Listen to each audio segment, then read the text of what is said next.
시작이 되고 또한 이제 다음 주부터는 2년 만에 이제 본당에서 예배가 시작이 되고 11월에는 우리 그동안 많이 함께 기도하며 기다렸던 약덴말 문화 공간이 이제 개소가 되는 이러한 일정 가운데 오늘 베드로 전서 3장 13절로 19절 말씀을 가지고 하나님의 말씀을 함께 나누도록 하겠습니다. 자, 그 베드로 전서 지난번에 이제 우리가 히브리서 강해를 하면서 히브리서로 이제 그 우유를 떼고 이제 단단한 것을 먹어라 하는 말씀을 이제 나누었는데요. 그 우리 성서학당에서 지금 히브리서 강해를 하고 있는데 교우 여러분들에게도 우리 성서학당에서 이제 히브리서 읽는 것을 소개하기 위해서 그 말씀을 히브리서를 가지고 이제 단단한 것을 먹을 때가 되었다 이런 말씀을 전하면서 제가 은혜가 돼가지고 이게 지금 우리가 너무 바울 중심의 서신을 중심으로 해서 신약성서 말씀을 나누었구나 하는 좀 깨달음이 생겨가지고 이제 바울 서신이라는 것이 신약성서에 바울이 압도적인 영향을 미쳤기 때문에 우리가 믿음으로 의롭다함을 얻는다고 하는 이신칭의 신앙 중심으로 주로 이제 설교를 많이 하고 우리가 또 믿음 생활을 많이 하는데 히브리서를 읽으면서 이 바울 서신 말고도 이제 다른 서신들 예를 들면 오늘 우리가 이제 공부하고 말씀 나누려고 하는 베드로 전후서 또 요한 1, 2, 3서 유다서 이러한 것들이 굉장히 오늘 특별히 재난의 시대에 유익하구나 하는 제가 깨달음을 얻어서 좀 공부를 했습니다. 그랬더니 이 공동서신의 신학이라고 해서 이 바울 서신 이후에 우리가 잘 다루지 않는 보통 약간 그 늦게 쓰여지고 이제 후기 이제 서신이라고 하는 야고보, 베드로전서, 요한서신, 유다서 이것을 우리가 공동서신이라고 보통 얘기를 하는데 저희도 이런 거 신학교 때 배우긴 하죠. 이런 걸 공동서신이라고 하는 거 하는데 그동안 이 공동서신은 바울의 그 신학, 바울의 서신에 밀려가지고 사실은 이 공동서신이 의미하는 것이 뭔지 여기서 우리가 무슨 말씀을 교훈을 얻을 수 있는지 하는 것을 잘 다루지 않았고 찾아보려는 시도도 사실은 거의 없었다고 합니다. 그런데 우리가 이 재난기를 맞이하면서 특히 이 코로나 재난기를 맞이하면서 바울의 서신이 굉장히 중요한 것은 우리가 이미 많이 알고 있기 때문에 그것과 함께 이 공동서신, 후기에 쓰여진 이 공동서신을 공동서신의 신학이라고 상정하면서 새롭게 읽어야 할 시기가 되지 않았는가. 그래서 제가 원래는 이게 계획이 안 돼 있는데 이번 주에 베드로 전서를 읽고 다음 주에 야고보서를 읽으면서 그리고 이제 로마서로 이제 신약성서를 마무리하고 이제 대림절로 들어가려고 하는 것입니다. 그래서 공동서신의 신학에 대해서 잠깐 얘기하면서 오늘 말씀에 이제 주제로 들어가고 하는데 공동서신이 오늘 이 팬데믹 시절에 이 재난 시기에 왜 필요한가? 이거는 바울 서신이라고 하는 것은 뭐냐면 유대교의 율법에 저항해서 쓴 책입니다.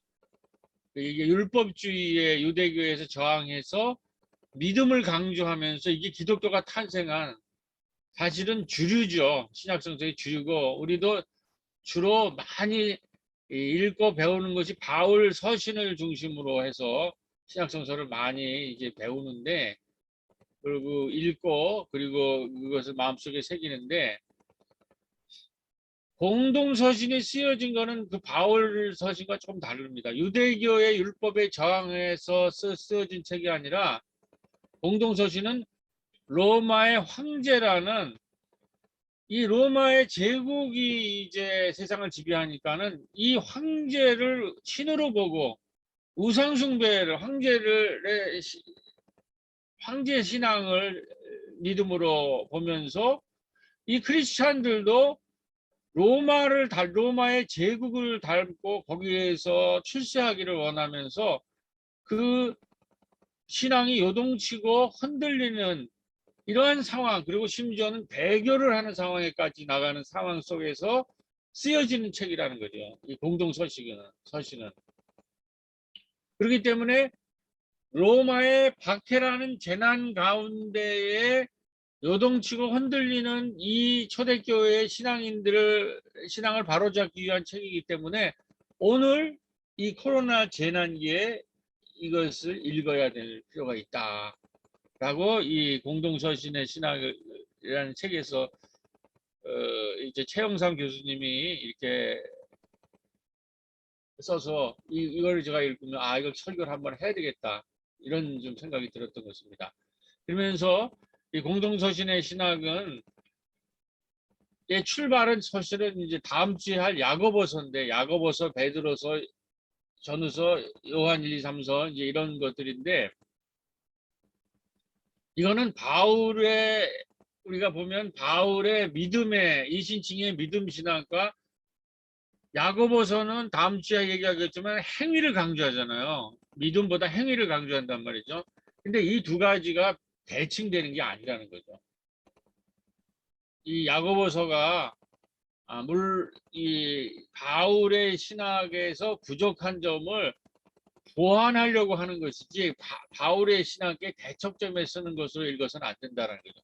그러면서 이분은 무슨 얘기를 하면 신학은 독창, 솔로가 아니라 처음부터 코러스, 합창을 위한 거라는 거죠. 그래서 우리가 바울 신앙을 가지고 있으면서 그 바울 신앙이 미처 커버하지 못한 믿음을 가지면서 우리가 믿음을 가지고 어떻게 행할까 하면서 신앙을 성장시킬까 하는 이러한 합창으로 봐여서 바울 서신과 공동서신이 서로 상호 보완적으로 작용하여 기독교의 진리를 더욱 풍성하게 하고 교회의 믿음을 더욱 온전히 만들어 나가며 초대교회의 균형적 신앙을 위해서 쓰여진 서신이 공동서신이라는 것입니다. 이런 서신으로 공동서신의 신학이 필요하고 이런 하모니를 위해서 우리가 이 후기에 쓰여진 이 서신들을 좀 이 재난기에 읽을 필요가 있다는 거죠. 그럼 바울이 왜 믿음을 그렇게 이신칭이라고 하면서 강조했는가? 바울은 초대교회의 설립의 기초를 놔야 됐기 때문에 유대교회가라는 것이 이 율법으로 사람들을 박해하기 때문에 그 유대교의 박해에서 교회의 기초를 놓기 위해서 믿음으로 의롭다 하는 이신칭의의 믿음이 강조되었다는 거죠. 율법을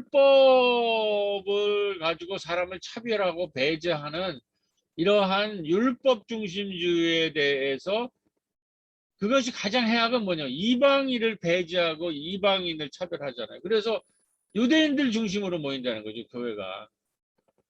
그것을 넘어서서 이방인을 받아들이고 여성을 받아들이고 노예를 받아들이기 위해서 바울은 믿음으로 율법이라는 유대인들만의 그 법체계를 넘어서서 믿음이라는 예수 그리스도가 우리에게 십자가와 부활이라는 그 신앙을 가르쳐줬다. 그래서 믿음으로 그 유대인 중심주의를 대폭 이방인과 노예와 여성들에게까지 넓힌 거란 말이에요. 그래서 믿음을 그렇게 강조했다면은 공동서신에는 이미 교회가 세워져서 한참 뻗어나갈 때 이 로마의 황제 신앙이랑 부딪히면서 로마라고 하는 이 세계가 이 제국이 상징으로 되는 화려한 세상에 신앙이 마주하면서 사람들이 신앙을 지키고 행하기보다는 로마의 제국의 화려함과 그 세상의 가치관을 따르기 시작하고, 따를 정도가 아니라 그들을 부러워하고 그들을 뭐 흉내내려고 하고, 심지어는 신앙이 요동치고 흔들리면서 공동체를 탈퇴하고 배교를 하는, 이게 광범위하게 그 재난기에 로마 박해기에 퍼져나갔을 때, 이때에 이 세상에 흔들리고 절망하는 교회 신도들에게 적절한 말씀과 대안을 제시하기 위해서 쓴 것이 바로 공동서신의 공통점인 신학이다. 이런 말씀인 것입니다. 그래서 오늘 본문 말씀에 들어가서 간단하게, 더 깊이 우리가 더 많이 이제 한번 다음에 기회가 있으면 하는데, 하면은 오늘 우선 베드로 전후서는 이렇게 얘기합니다. 이 세상을 닮아가려고 하는 이 흔들리는 그 신앙인들에게, 초대교인들에게 세상의 특징을 세 가지로 얘기합니다. 썩어지고 더럽고 쇠하는 것으로 묘사합니다. 지금 로마라고 하는 것은 지금 화려해 보이고 우리가 거기에 소속돼 있고 그걸 부럽고 그걸 담고 싶어 하지만, 여러 차례 말씀드렸지만 이 문명 전환기에 이 로마 문명은 지금 붕괴되고 있어요. 지금 산업 물질 문명이 붕괴되는 것처럼. 그래서 우리가 산업 문명 이후에 이제 생태 문명에 대해서 여러 차례 말씀드렸잖아요. 새로운 그리스도 문명이 온다라는 거죠. 그러면서 이 낡은 로마 문명은 썩어지고 더럽고 쇠하는 것으로 묘사하는데, 교회는 이 세상에 썩어질 것을 피하여 신적 성품에 참여해야 되고, 세상이 약속하는 거짓된 자유를 약속하며 미혹하는 거짓 교사들을 분별해야 된다는 거예요. 이 썩어질 세상을, 로마에는 그 우리 고린도서에서 계속 나와 있지만 세상적 자유를 자꾸 얘기를 하잖아요. 우리가 예수를 믿으면 하고 싶은 대로 다 할 수 있다. 이러한 거짓 자유를 약속하며 사람을 미혹하는 거짓 교사들이 교회 많이 침투해가지고 교회를 막 흔들어 놓고 이랬던 거예요. 그거를 거짓 자유와 거짓 교사들을 분별해야 된다는 거예요. 가짜 뉴스들을. 그리고 일시적 상황에 불과한 지금의 재난이라든지 이 박해는 결국은 심판 받을 수뿐이 없는 이 박해 상황을 절대시하지 말고, 지금 우리가 받는 박해나 지금 부러워 보이는 저 로마 제국이라는 것은 결국은 무너질 것이라는 거죠. 그러니까 그것을 절대시하지 말고 결국은 새하늘과 새 땅의 영원한 나라로 갱신될 것을 믿고 참고 기다려야 한다. 이런 내용들이 이 공동서신들의 주된 신학이고 베드로 전후서의 특징이라는 얘기입니다.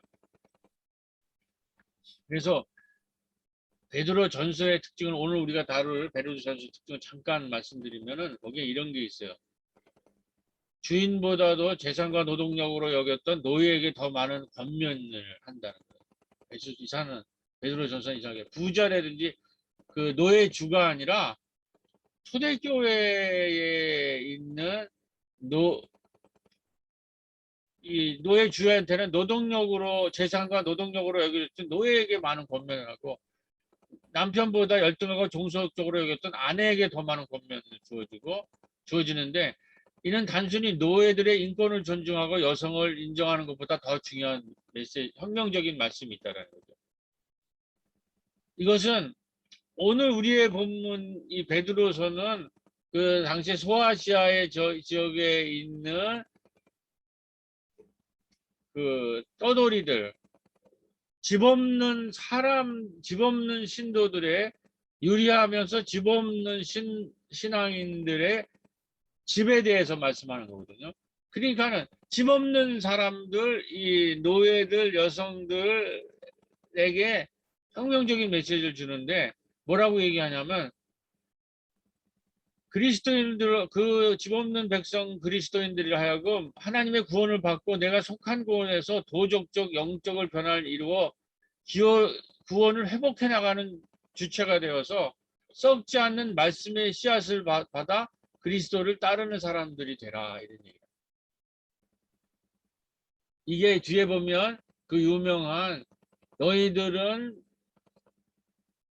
그리스도의 제사장이다.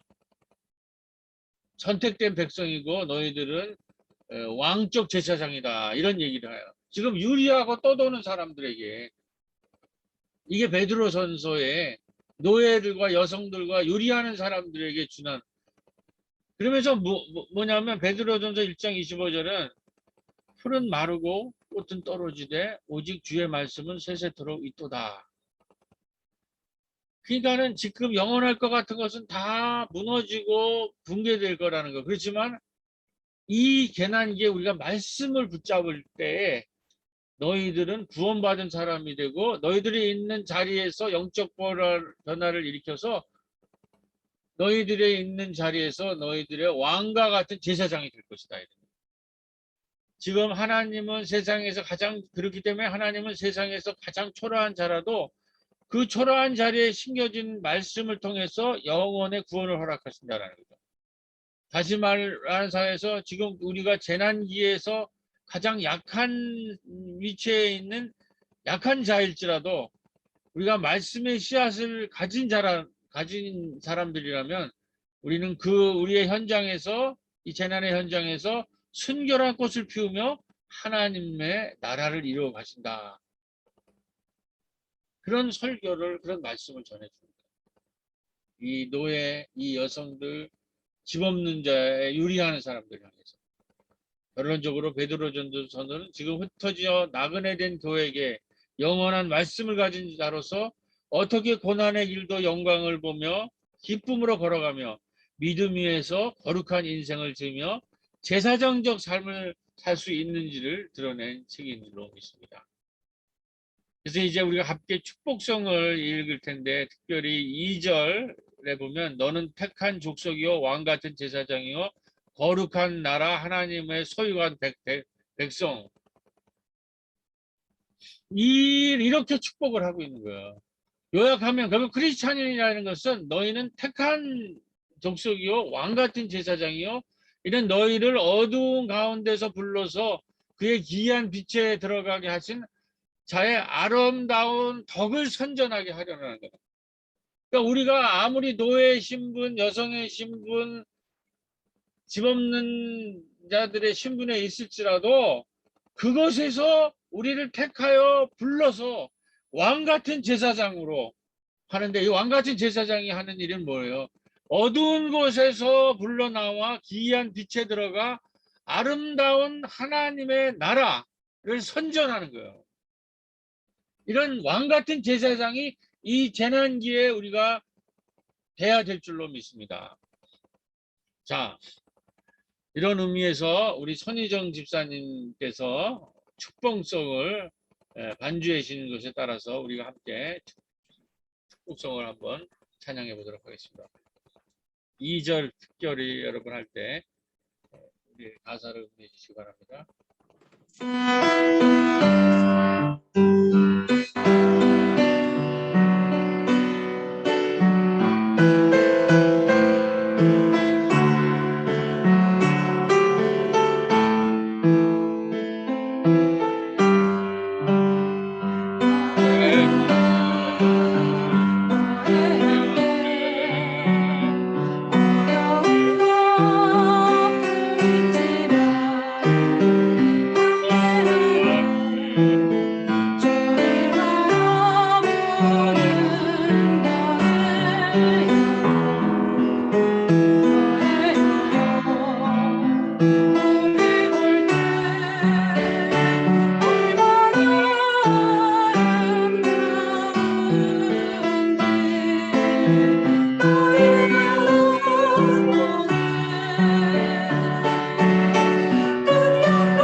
지난번 우리 저기 부활절인가 할 때 퀴즈 대회에서 제가 상을 받아가지고 독창을 하라는 그 미션이 저한테 있는데 오늘 이것으로 때우도록 하겠습니다. 제가 독창을 했으니까 아주 좋네요. 축복송 이렇게 부르니까. 자, 그러면 이 택하신 족속이요 왕 같은 제사장이요 거룩한 나라요 그의 소유한 백성이라는 이 축복, 그것은 결국은 이 재난기에 이 믿는 자들이 제사장들이 되라는 거예요. 거룩한 왕 같은 제사장들이 되라는 거예요. 그럼 이것이 오늘 구체적으로 무슨 일인가? 이제 다음 주에 우리가 교회에서 이제 예배를 시작하는 이 시점에서 한번 이 말씀을 다시 우리가 새겨본다면 오늘 이 재난기의 기독교인들의 사명은 교회라는 제도와 건물 속에서 행해지는 교회 중심적 신앙생활이 아니라 지역과 마을 중심의 신앙생활로 지역과 마을로 나그네처럼 내려가 지금 이 재난시대와 위험사회 속에서 나그네된 사람들에게 집 없는 나그네들의 사회적 가정인 하나님의 집 오이코스 뚜 세우를 제공하는 것이 바로 오늘 그리스도인들의 제사정적 사명인 줄로 믿습니다. 자, 그런 의미에서 우리가 베드로전서 1장 1절로 2절을 한번 읽어보겠습니다. 여기 위에 있는데 이 기가 막힌 얘기예요. 정말 이 편지가 누구한테 쓰여져 있는가? 정말 집 없는 자의 집. 여기 보면 이 베드로 전서에 대한 아주 유명한 주석서가 있는데 A home for the homeless. 집 없는 사람을 위한 집이라는 주석서가 있어요. 이게 그러니까 베드로 전서에 관한 아주 유명한 이제 주석서인데 제목이 집 없는 자의 집이라는 거예요. 그러니까 교회가 이 환난기에 이 유리하는 백성들에게 집 없는 자의 집이 되어야 되는데 일정을 보세요. 베드로전서 1장 어떻게 되어 있나. 이 처음 인사말을 예수 그리스도의 사도 베드로는 본도, 갈라디아, 갑바도기아, 아시아와 비두니아에 흩어진 나그네 곧 하나님 아버지의 미리 아심을 따라 성령의 거룩하게 하심으로 순종함과 예수 그리스도의 피뿌림을 얻기 위하여 택하심을 입은 자들에게 편지하노니 은혜와 평강이 너에게 더욱 많을지어다. 그러니까 뭐냐면 이 사도 베드로 우리가 바울 서신이 아니에요. 이건 베드로가 쓴 베드로의 제자들이 쓴 이제 서신인데 본도와 갈라디아, 갑바도기아, 아시아. 갑바도기아는 지금도 있죠. 여기에 아시아의 비두기아라는 소아시아에 흩어진 나그네. 다시 말해서 집 없는 사람들에게 보낸 책인데 이 집 없는 사람들한테 2장 9절로 10절에 뭐라고 그래요? 이 집 없는 사람들이 그 환난에 당하고 여기에서 두렵고 떨고 흔들리고 요동치는 것이 아니라 너희들은 어떤 사람이 되어야 되냐? 베드로전서 2장 9절로 10절에 오직 너희는 택하신 족속이요 왕 같은 제사장들이요 거룩한 나라요 그의 소유된 백성이 되어서 아름다운 덕을 빛에 들어가게 하신 자의 아름다운 덕을 그것을 선전하고 홍보하란다는 하나님이 이 환난 가운데도 너희들이 지금 나그네일지라도 너희들은 왕같은 택하신 족속이요 왕같은 제사장들이 되어야 된다. 이게 얼마나 큰 메시지라는 거죠. 그러면서 구체적인 미션으로 나그네된 집 없는 사람들의 집 새로운 사회적 가정인 새로운 하나님의 집을 세우라는 거예요. 하나님의 집 오이코스가 이 집이라는 말이에요. 또 세워 하나님의 오이코스 집이 된다는 거죠. 여기에 보면 파를 오이코스라고 그래가지고 집 없는 사람들이라는 것은 집이 없는 사람을 앞에다가 전치사를 붙여서 오이코스라고 하는 말을 우리가 볼 수가 있습니다. 자, 이 집 없는 사람들의 집이라는 것이 베드로전서의 주제인데 소위 말해서 우리 복지국가 스웨덴이라는 이 책이 이 신필근 선생이 찍은 건데 이 KSCF 기도학생 총연맹 거기에 있다가 이 스웨덴으로 유학 간 우리 선배님이세요. 근데 이분이 갔다 와서 독일 독지국가 스웨덴이라는 책을 썼는데 이분이 기도 학생 운동을 한 크리스찬이죠. 아마 무슨 저기 김대중 정권 시절에 무슨 장관인가 이런 걸 아마 하셨을 거예요. 근데 이 국민의 집이라는 것이 스웨덴 복지국가 스웨덴의 핵심적인 하더라는 거죠. 이 국민의 집이라는 개념, 이 베드로 전서의 집 없는 의 핵심이자가 집 없는 자의 집이 되어야 된다고 했는데 복지국가 스웨덴을 어떻게 스웨덴이 복지국가를 말하는가? 스웨덴은 그 정부가 자신을 국민의 집이라고 여겼다라는 거예요. 그 내용을 잠깐 보도록 하겠습니다. 오늘 오이코스 시대의 과제는 양극화와 공정입니다. 이번 선거도 이 양극화를 해결할 사람, 이 공정을 해결할 사람을 뽑아야 되는데 스웨덴은 이거를 1920년대, 30년대 이미 국민의 집이라는 이 개념으로 이 양극화와 불평등이라는 문제를 해석했어요. 해결했다는 거죠. 여기 그 간단한 내용을 보면 훌륭한 집에서는 누구든지 특권 의식을 느끼지 않으며 누구도 소외되지 않는다. 독식하는 사람이 없고 천대받는 어이도 없다. 다른 형제를 얕보지 않으며 그를 밟고 이득을 취하지 않는다. 이런 국민의 집은 오늘날 우리가 안고 있는 특권 상류층과 저변 계층의 사회 경제적 격차 문제를 극복할 수 있을 것이다. 지금 스웨덴 사회는 사회 구성원 간의 진정한 평등을 요구받고 있다.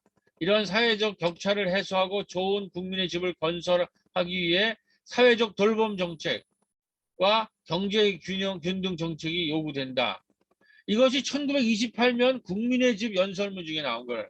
이미 유럽에는 1930년대에 이러한 국민의 집이라는 개념을 가지고 여기 뭐 사회적 돌봄 정책 이런 얘기가 벌써 나왔다라는 거죠.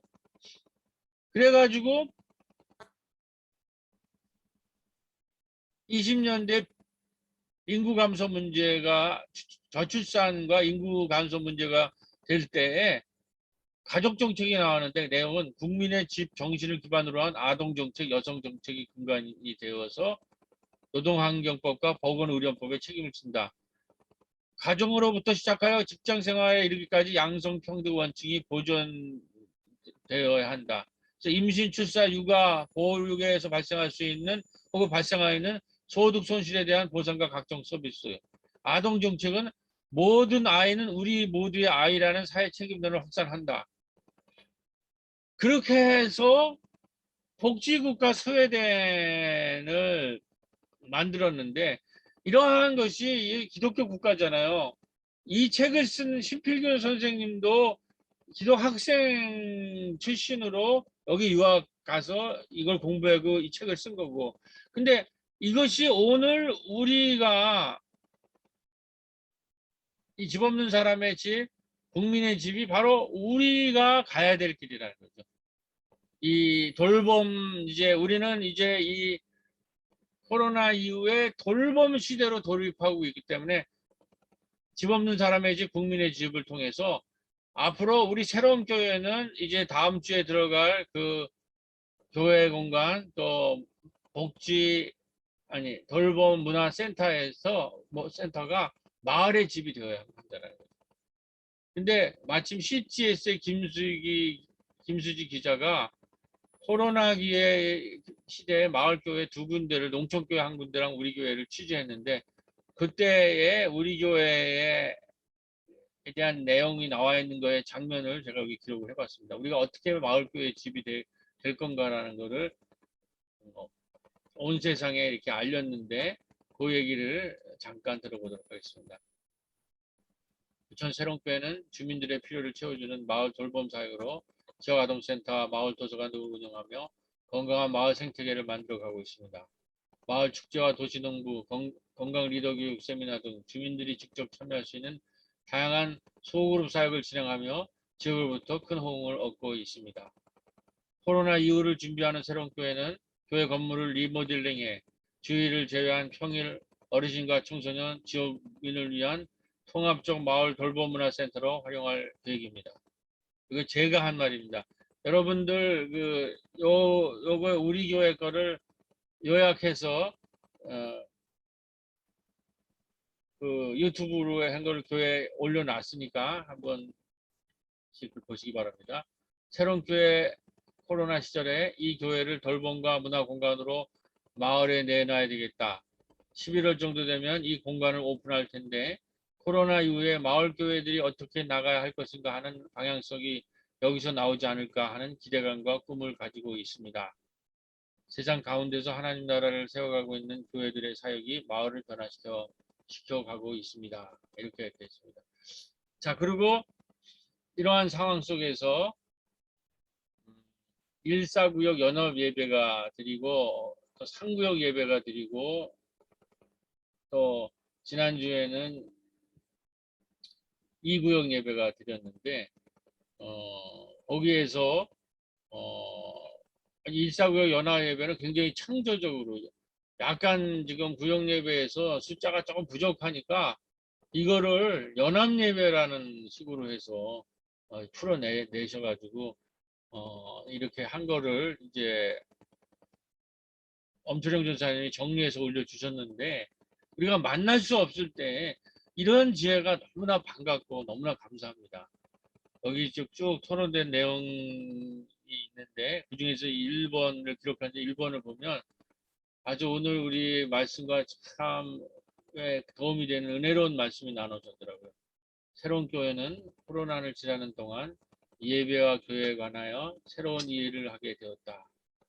지역 선교 및 복음 확장을 넘어서 교회와 마을이 하나 되는 마당으로 나가고 있다. 저는 정말 간절한 기도는 이제 우리가 이 건물에서 건물과 온라인으로 동시에 온라인으로 예배를 드리기 시작하면서 교회가 정말 집 없는 사람의 집, 그 다음에 국민의 집, 마을의 집이 되어가지고 마을의 건물을 넘어선 마당이 되는 이제 코로나 이후에 이제 우리가 본당 교회에서 건물과 온라인으로 드리는 이 시대는 교회와 마을이 하나가 되는 마당으로 나가는 그런 하나님의 역사가 일어나기를 기도드립니다. 다 같이 이제 기도드리시겠습니다. 마이크를 풀어주시고 제가 녹색을 하고 여러분들이 빨간 구절을 함께 읽으시면서 마무리 기도하겠습니다. 다 마이크를 풀어주세요. 자, 기도를 시작합니다. 주님, 이 시간 오늘 주신 말씀으로 10월 이후 전개될 새로운 교회와 약대동 마을의 꿈을 그려봅니다. 우리는 히브리서에 믿음은 바라는 것의 실상이라는 믿음으로 우리 약대동 마을이 하나님 나라의 아름다운 마당극이 전개되는 약대동 주민들과 새로운 교회와 마을이 함께 어우러지는 마을의 마당이 되길 기도드립니다. 주님, 주님, 이 아름다운 하나님의 마당, 마을의 마당이 되기 위해 오늘 야고보서가 가르쳐준 대로 우리가 먼저 몸의 봉사로 움직이며 마을의 돌봄, 문화, 생태적 가치를 약대동 마을에서 아름답게 전개해 나갈 때 약대동 마을 전체가 마당이 되어 이곳에서 하나님 나라의 신나는 마당극이 전개되기를 간절히 기도드립니다. 주님 이를 위해 이제 우리 새롬교회가 히브리서가 가르쳐준 대로 이제 초보 신앙을 벗어나 베드로서의 집 없는 사람의 집과 같은 마을의 돌봄 문화 생태의 집이 되고 그곳에서 야고보서의 신뢰와 실천과 행동이 활동이 활발히 일어나는 마을의 마당과 땅 마당 그 등으로서의 주로서의 약대동 약대동 마을의 마을의 새로운 새로운 교회가 교회가 되길 되길 예수님 예수님 이름으로 이름으로 간절히 간절히 기도드립니다. 기도드립니다. 아멘. 네. 예, 응답의 찬송